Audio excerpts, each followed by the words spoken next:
I, Charu Chauhan, SAS Woman of Delhi, am delighted to welcome you to an exclusive session of Tête-à-tea initiated by the Prabha Khaitan Foundation. It is a privilege to have Ambassador Josel F. Ignacio grace this edition of Tête-à-tea with this presence.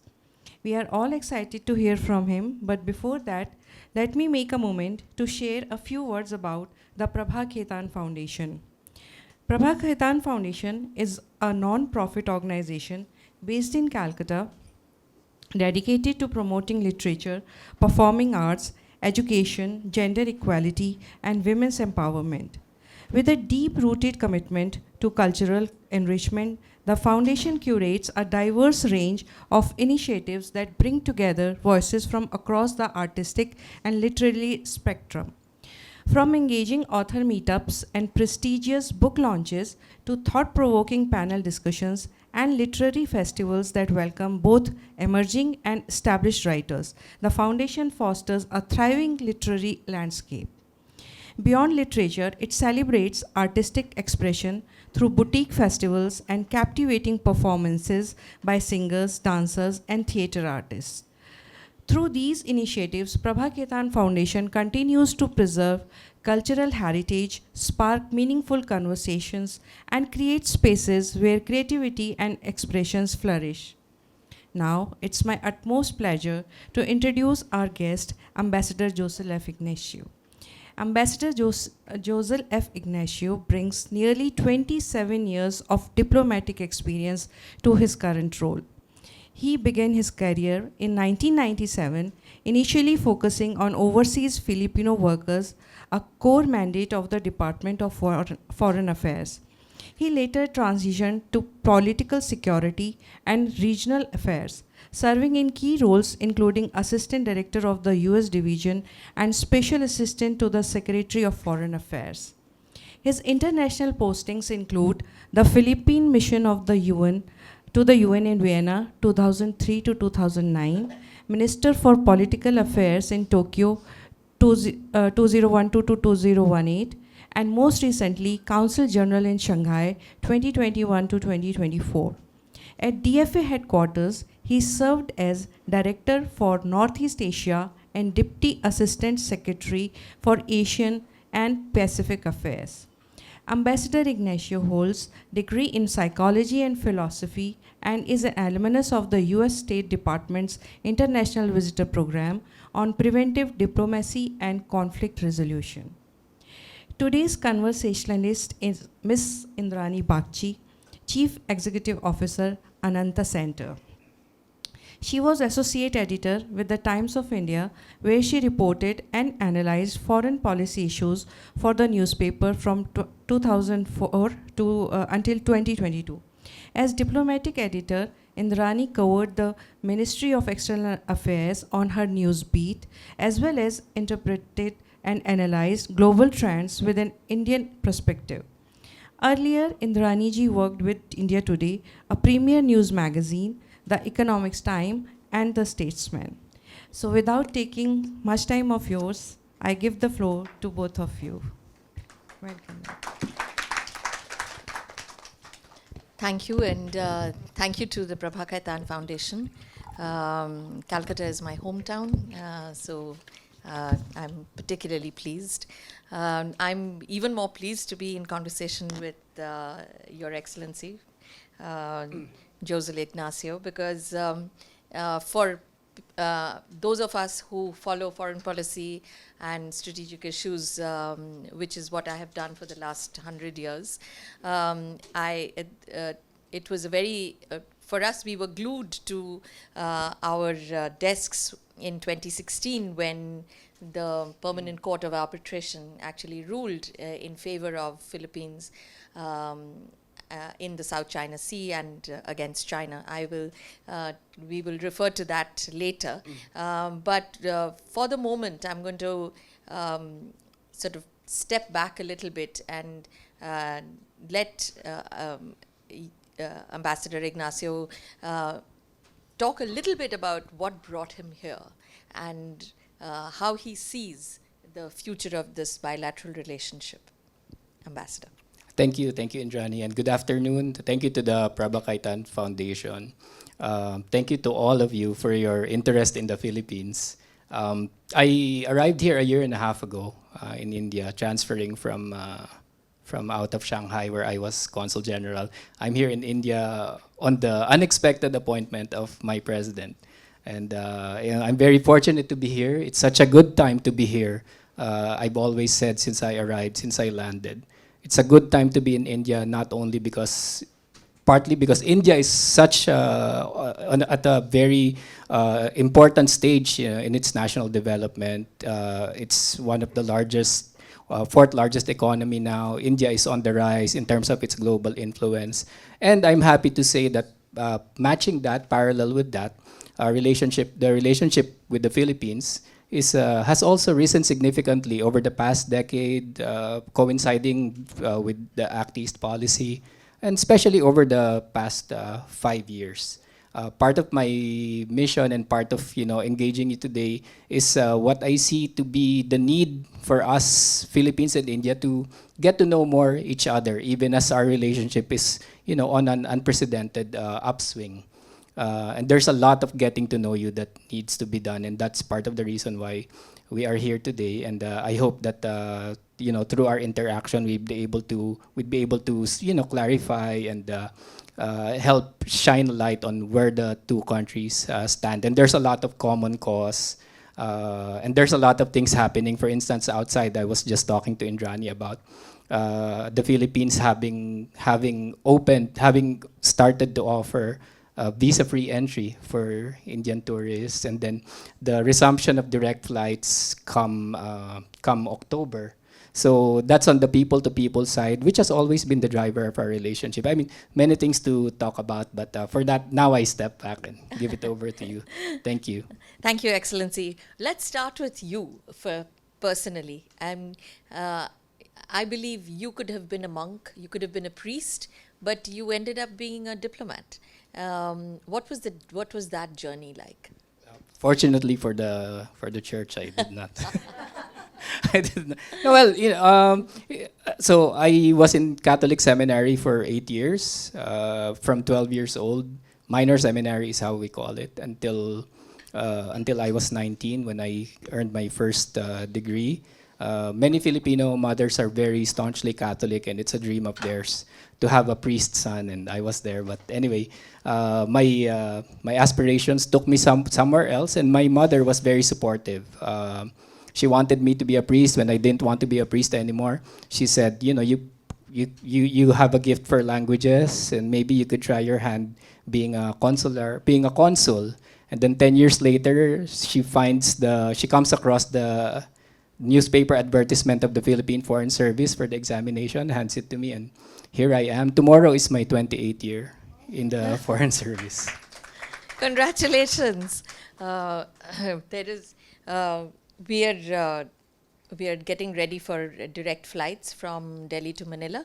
You said resumption. That means at some point in the past there were direct flights from Delhi to Manila? Yes, indeed. That was until about 2014. We had the direct flight.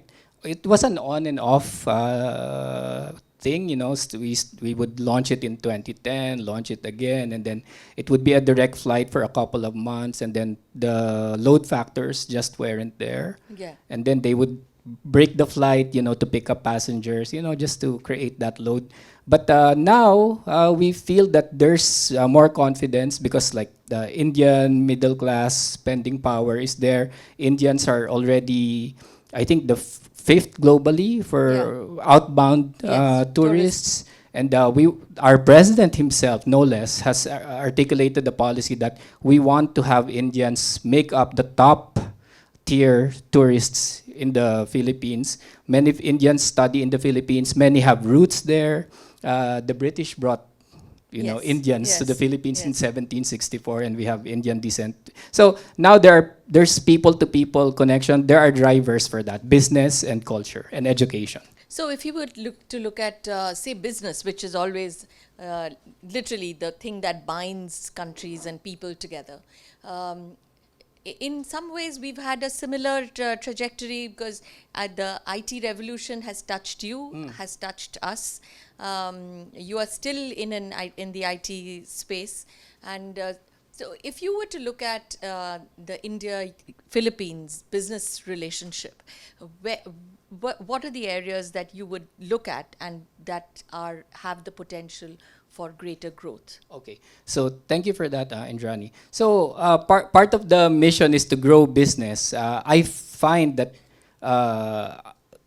because of the rising relationship, our bilateral trade has reached unprecedented levels. And by unprecedented levels, that's three billion US 3.5, dollars, yeah. 3.5 now. Yeah. Over the past 3 years, we have breached the 3 billion mark, which is a major milestone Correct. for both countries. But when you benchmark against our ASEAN 5 neighbors, the Yeah. original ASEAN plus Vietnam now, which is such at the forefront,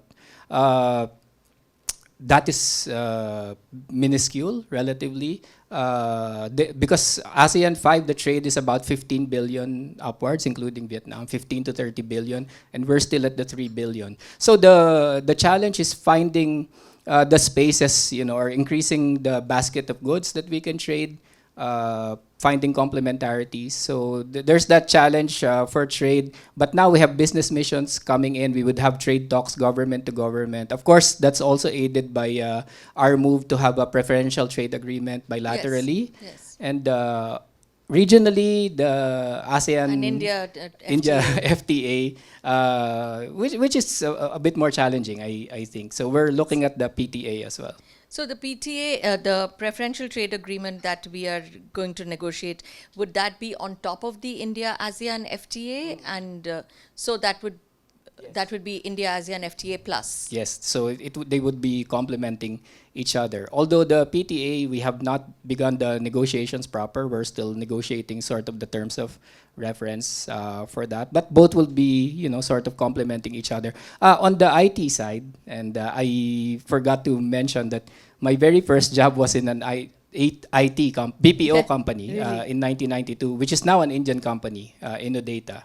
Oh, okay. So that was my very, very first job. So I sort of have an affinity with that sector, and I'm happy to say that the IT BPO sector has been one of the drivers of Philippines-India economic cooperation. A lot of Indian companies are in the Philippines because there's a lot of talent. We speak very good English Yeah. like Indians. We are, I think, number one at least in voice. But now we have reached a point where we are turning to our partnership with India on to upskill our people, our talents in the BPO sector, especially with AI, AI upskilling and all that. So a lot of times when you talk about the BPO industry, it's India number one, Philippines number That's two. right. But to the credit of the two countries, they never saw each other as competitors. We call it like co-opetition or something like that. Like it's partly competitors, but mostly cooperative. That's interesting that you say that because I've seen the Indian BPO industry has now become what are called the global capability centers, the GCCs, and I think there are almost 2,000 GCCs across India right now. And there's something else that I wanted to talk about because there are certain areas which are complementary between Philippines and India. And I heard Dr. Jaishankar speak the other day, and he talked about putting the India-Philippines relationship in a higher orbit. Both countries also have a special relationship with America. You have an older relationship. We were not so close with America during the Cold War years. We've now become much closer. Everybody says it's about China, but I believe that it's much more than China. Would you describe your relationship with the U.S. currently under President Trump? Thank you. So, as you have correctly pointed out, our relationship with the U.S. goes over 100 years. Yeah. So, of course, we were a colony of the U.S. from about 1899 until 1946. And then right after that, it was the Cold War.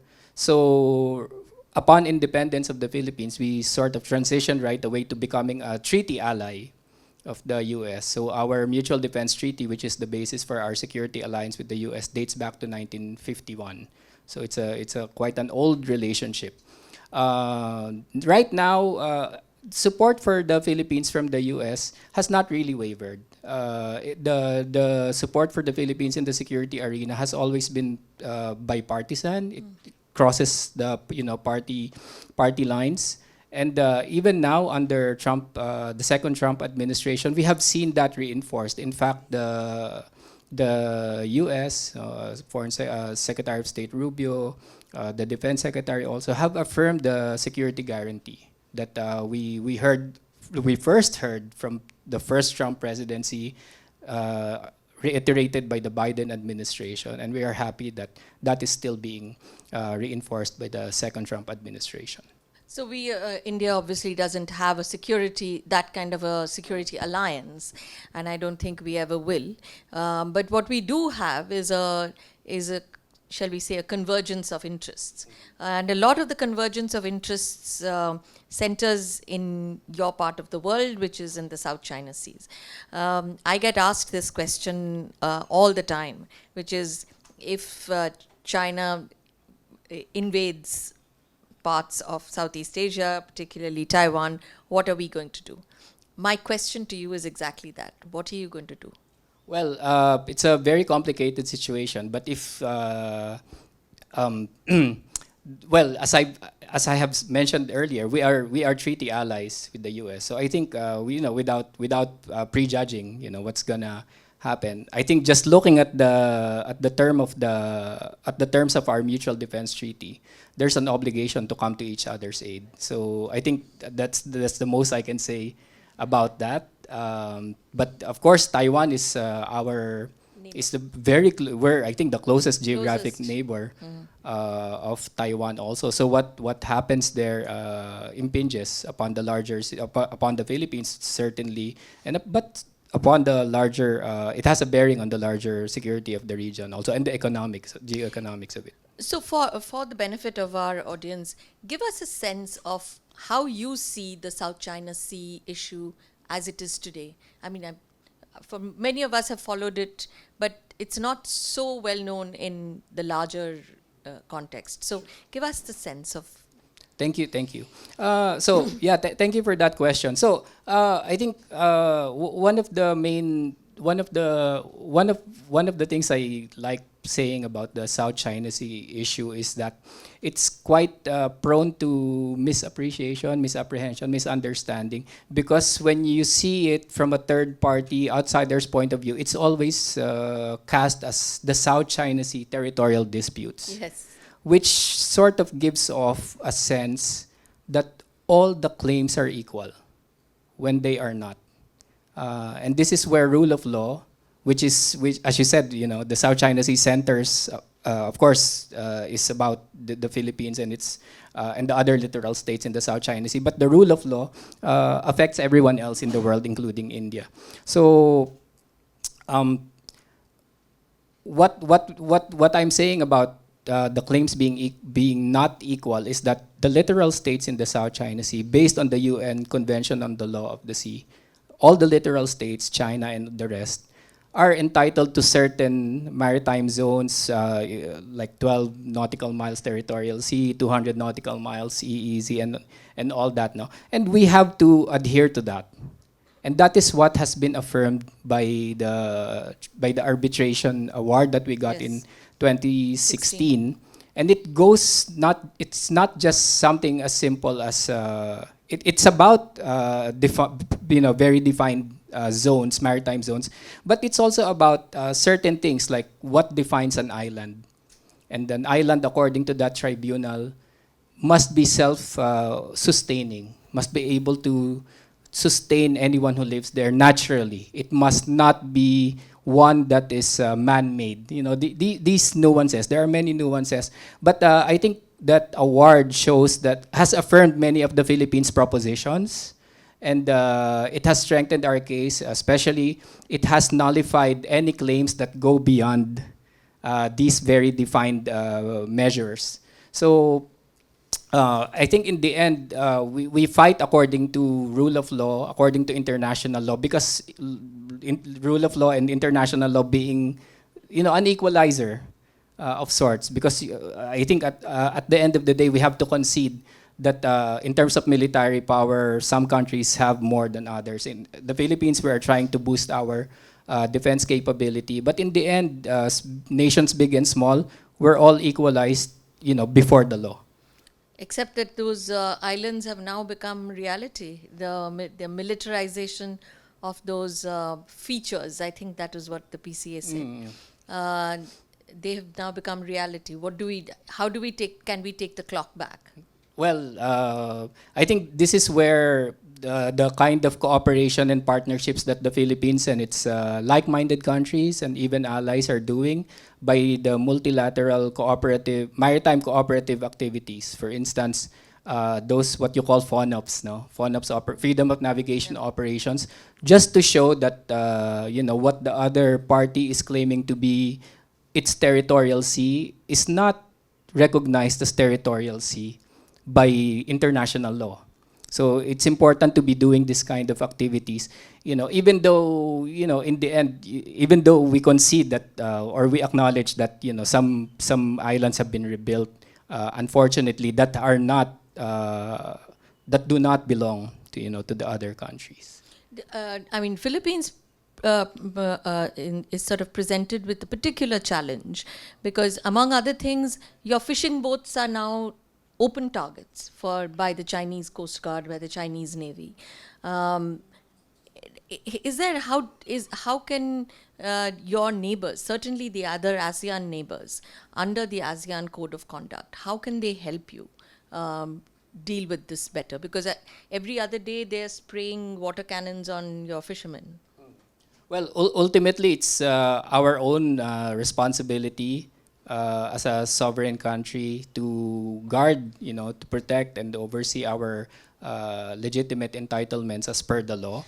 But as you have alluded to, we also try to work within the context of the larger regional framework, ASEAN, the negotiations for the Code of Conduct in the South China Sea, which is an ongoing, process. But again, we have to recall that now, even though we're trying to negotiate Code of Conduct that that we would like to be legally binding, there was in 2022 a declaration on the conduct of parties, which is non-binding, but to some extent has also helped at least manage the situation. That's interesting.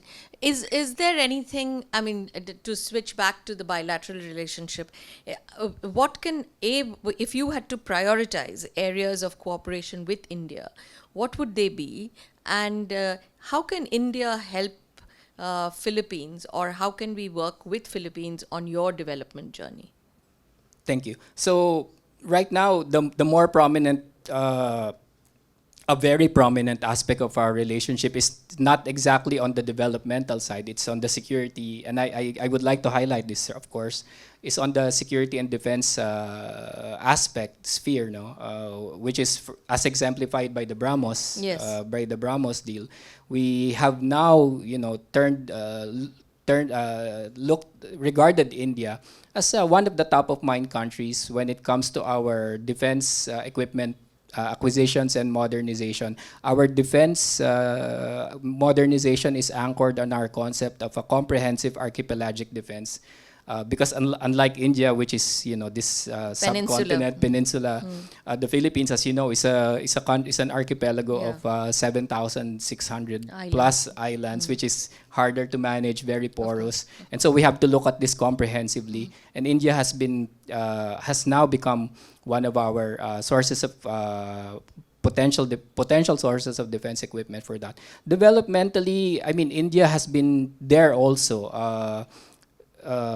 India is now implementing some quick impact projects for some of our local government units. India is a major source for pharmaceuticals for the Philippines, including even dialysis centers. Yes.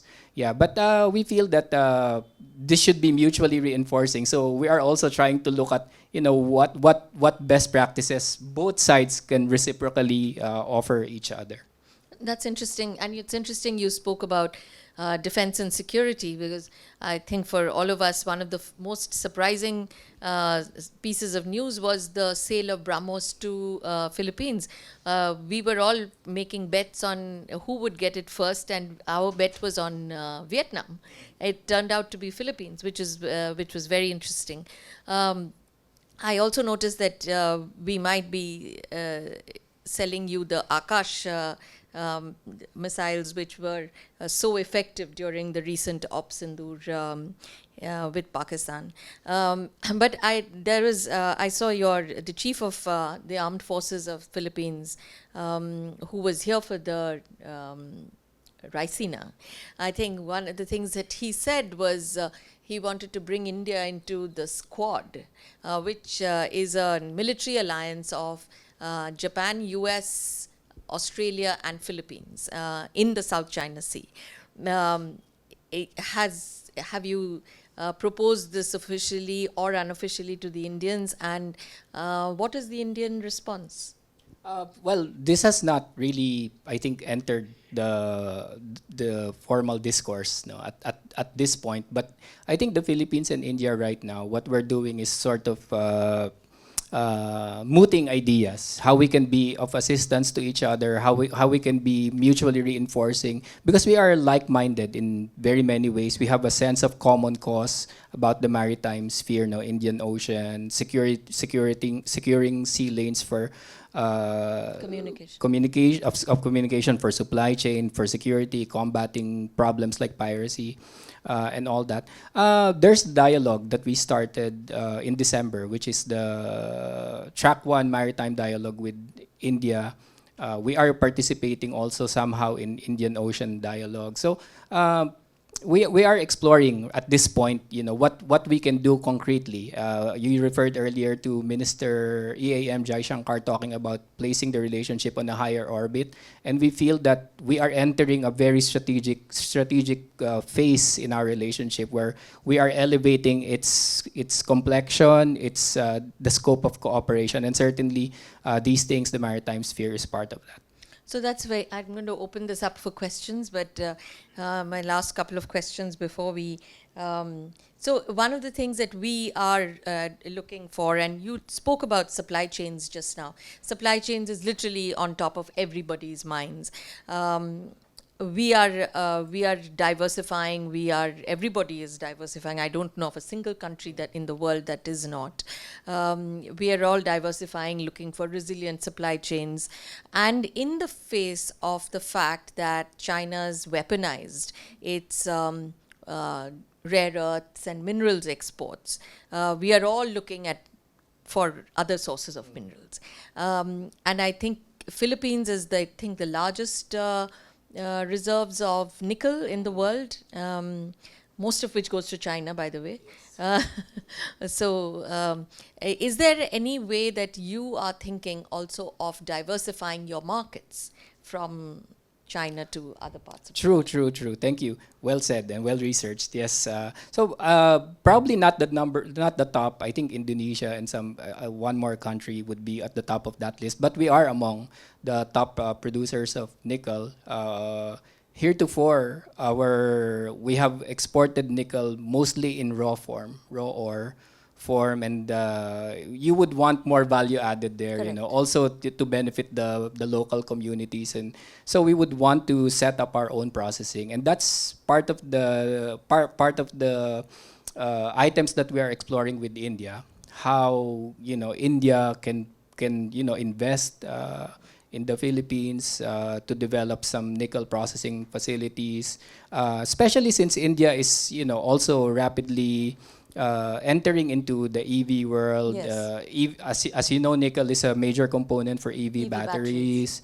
And I think there's a space for synergies between the Philippines and India in terms of India developing its own EV landscape and industry, and the Philippines trying to upgrade and go up the value chain when it comes to nickel. Right. Well, I'm going to open up for questions and comments. Please. Good evening, Excellency. Welcome. Thank you. I would just like to expand on the China factor. For the How benefit does of the domestic politics of Philippines, interact, affect your relationship with China? Secondly, I would like you to expand on the Indian line of credit, as you mentioned the BrahMos, and I believe there is a line of credit which was expanded to even infrastructure, including your railways. And also, last point on the BrahMos, I believe you are also looking into buying more batteries of BrahMos, which is under consideration. Thank you for the question. So in the Philippines, as with most countries, the president is the architect of foreign policy, and every one of us we fall behind whatever the president says. The relationship with China is on its 50th year. Our bilateral relationship. Actually, really? June 9 was the 50th diplomatic anniversary of our relationship with China. And we have always regarded China as a very important partner of ours. It's our, unless something happened, between my time there and now, China has been our top trading partner, major investor in the Philippines. We've had otherwise very close and cordial relations with them. Of course, except that it's complicated by the maritime dispute in the South China Sea. So the relationship is there. Our president has said that we are friends to all and enemies to none. Of course, up to a point, where you don't transgress our own sovereignty. But we try to develop this friendship, where we can, and continue the positive cooperation. We also, despite the difficulties and complexities, we say that the maritime problem is not the sum total of our relationship. So we try to manage this. On the line of credit, India has very kindly and cordially and generously offered that line of credit to the Philippines for developmental processes, for acquiring some acquiring some equipment, for instance, for humanitarian HADR use. But that line of credit in the Philippine system must be covered by a bilateral agreement. So we're at that point where we're trying to negotiate that bilateral agreement that will serve as basis for availing ourselves of that line of credit. But yes, true, it will be very valuable in that line of credit will be very valuable in enabling the Philippines to tap into India as supporter for our infrastructure development. And Indian companies have been there, GMR and all that. But we're very hopeful and optimistic. On the further acquisitions of the BrahMos, we'll have to see as that kind of decision is being made at the level of our defense ministry. And certainly they're mooting the idea, even as they try to look at all options, but it's there on the table. So one of the is there another question? Okay. Yes, Rachana. No, let's let Rachana. Thank you, Ambassador. My question will be in a slightly different line of interest, which is more personal. You've mentioned that you had a very spiritual kind of upbringing, and then I also know that you and the Philippines have a great love for music and singing in particular. Have you been able to explore those interests in India, especially given our wealth of what we have to offer in both those fields? Thank you, Rakna. One of the things I love about being in India is that joy that I can see, in the very, for lack of a better term of expressing it, in the bodies of people. It's there. In the Philippines, we're very joyous, and I have been assigned to some other countries who are more serious. You have the list was Yes. mentioned earlier, no? Yes. But here in India, the comfort level is such that I know that people just break out into song. People hear a beat and then they start doing dancing. So I'm very at home here. I love it. I play music. I play guitar. I love rock and roll and and all jazz and all other. So and now I've come to love ragas and all that. So so it's very enriching for me, and I feel at home here because as a musician, I even as I'm ambassador, a diplomat, I love getting pulled, into an impromptu session, even during receptions too. Just make me play guitar, but don't make me sing because. But I got the chance to play with some high-ranking officials in some of my official trips here, and that's a memory I will always cherish. Excellent. Yeah, I have a which question. we would like to do a separate session on the guitar. So, I have a question. okay. This was an absolutely wonderful talk, Ambassador Ignacio, but I have another offbeat question from you. We know that Philippines produces some of the world's most gorgeous looking women. And you are a very fine example of a very fine diplomat. You would have made a fabulous monk, and you would have almost had a cult following like the monks in India. But my question is beyond that. I have believed that in like many other parts of the world, Bollywood is a great influence in the Philippines. And there are some villages in which entire songs can be sung by the people there without understanding a word. And Shah Rukh Khan is even more well-known and popular than the mayor. So I want to know, who is the Indian heroine who's your personal choice? That would be very hard because I come from an older generation than the younger ones who fell. I mean, I love Bollywood, but for me, as a guitarist and Beatle maniac, Ravi Shankar would be. Wow, yes. Ravi Shankar would always be the main, the first one I got to know, and I fell in love with his music. Of course, in school we all learn about Rabindranath Tagore. Many Indians are surprised that in the Philippines we study about India. So Ravi Shankar would be it for me. So not a Bollywood type, but I would love to bring Bollywood Philippines. to the Philippines because I've gotten to know that you shoot a movie there, then the tourists, the Yes. Indian tourists Yeah. The follow. No? the So Spanish that- ambassador would So, tell Ambassador, you don't have a single choice out of the current Bollywood stars? The ladies? No, that's not possible. No, I'm sure there are. I mean, the last movie, I very busy. I managed to squeeze in watching like RRR. Yeah. And then so I love the numbers, but I have a problem with the names. But I love the characters. Thank you. Thank you. That's great. Well, I think the gentleman had a question. You see, your answers are pure diplomatic because if you have taken name of Deepika, so tomorrow newspaper will say that ambassador to Philippines is in love with Deepika. Are there any So journalists he has not around? taken any name. So my question is that reflecting on your tenure, what have been the most rewarding experience representing Philippines in India? So 1.5 years, so many core memories.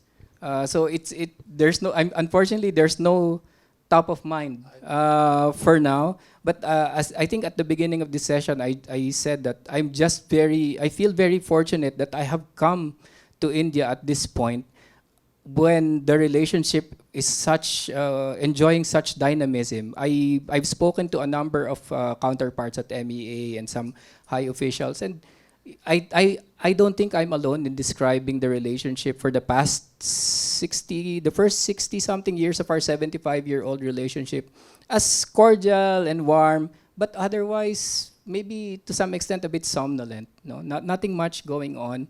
And it took India looking east, and it took certain things happening in our region for us to turn also west. But I'm glad that both countries our eyes have met finally, and I'm glad that we are here at this point. And I think it's an ongoing process, sir. That by the time I close my term, I would be happy to share my memoirs and say that my entire term here has been the core memory and most memorable part of my diplomatic career. That's wonderful. Thank you. I think we have, I think, come to the end of our conversation. Thank you, Excellency. That was wonderful. Grazie. Thank you, Ambassador Ignacio. for gracing us with a truly captivating and thought-provoking session. On behalf of Prabha Khaitan Foundation, I, Rachna Seth, would like to extend my heartfelt gratitude to our esteemed guest of the evening, Ambassador Ignacio, and to our conversationalist, Indrani Bagchi, for giving us such an enriching and insightful dialogue. Our special note of thanks to our presenting partners, Smartworks, and our hospitality partner, the Connaught, for their generous support in making this evening seamless and memorable. To our wonderful audience, your presence, enthusiasm, and engagement brought life to the evening. Your active participation made this gathering truly special. At the Foundation, we are deeply committed to fostering cross-cultural understanding and appreciation of India's diverse and vibrant heritage. In this spirit, we are delighted to facilitate our guests with tribal bamboo masks from Northeast India. These handcrafted bamboo masks pay tribute to the rich artistic traditions of the Northeast, particularly the skilled artisans of Nagaland, Assam, and Meghalaya. Traditionally used in rituals and festivals like the Hornbill Festival, these masks carry deep symbolic meaning representing ancestral spirits, animals, and mythological beings. Their bold forms and organic material reflect centuries of storytelling, spiritual reverence, and cultural identity. More than a memento, this gift is a celebration of creativity, resilience, and the enduring spirit of the Northeast, an emblem of unity and diversity that lies at the heart of our nation. May I now request our wonderful SAS women, Anantmala and Nilima, to kindly felicitate Ambassador and Indrani. Each attendee will also receive a card detailing the significance of this memento and sharing more about the work and vision of Prabha Khaitan Foundation. Thank you all very much. This Northeast.